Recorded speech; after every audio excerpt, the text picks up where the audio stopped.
But we begin tonight with Project Drive Safer, TMJ4's year-long commitment to curb reckless driving. 2 streets on the city's north side claim more lives than any other road in Milwaukee County. Tonight, Ben Jordan looking at 2 urban highways and the concrete solutions coming in the new year. Since 2017, Wisconsin Department of Transportation data shows 27 people have died in crashes along Fond du Lac Avenue. 26 people have been killed on Capitol Drive. City leaders say speeding and street design are the 2 biggest factors. The 2 deadliest streets in Milwaukee have several similarities. Both are busy urban highways. Both cross paths on the city's north side.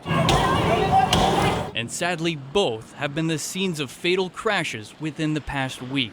What's the mindset behind these people? Some people just don't care. Tracy Dent is a community activist who makes a living driving for Uber.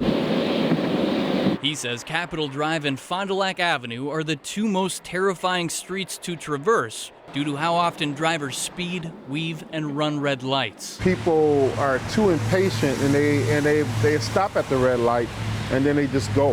I had a rider in the back seat and there was 2 SUVs actually start shooting at each other in front of us. WISDOT data shows more than 10% of all crash fatalities in the past 5 years in Milwaukee County have occurred along the 2 streets, twice as many as the next deadliest streets, Appleton Avenue and Silver Spring Drive. 1 is devastating. 53, that's horrific.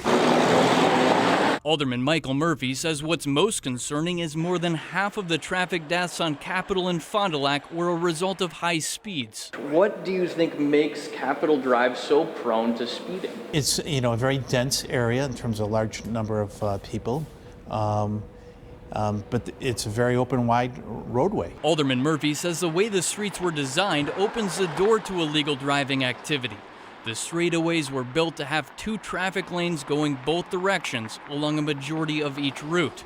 But parking lanes lining the right side of the road are often misused. But you see nearly 6 lanes because people are using the parking lane, and that can be so deadly. And so you put that in the mix with people who are driving not 10 or 20, but sometimes 30 miles above the speed limit, you can see what the end result is.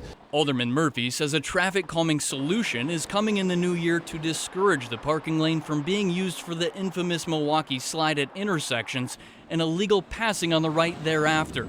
It'll really curtail them and funnel them to slow down. The city engineer says the Department of Public Works plans to install what's called pinned-on bump outs along these stretches of both streets. That means elevated concrete will be used to extend the curb at intersection corners to protect the parking lane while also shrinking crossing distances for pedestrians. Would I've liked to see more done? Absolutely, but it would have been done a number of years ago when we did reconstruction. Alderman Murphy knows the biggest consequence of reckless driving behavior is the loss of life. He's hopeful a combination of traffic enforcement and the re-engineering of roads make the 2 most deadly streets much safer. Reporting in Milwaukee, Ben Jordan, TMJ4 News.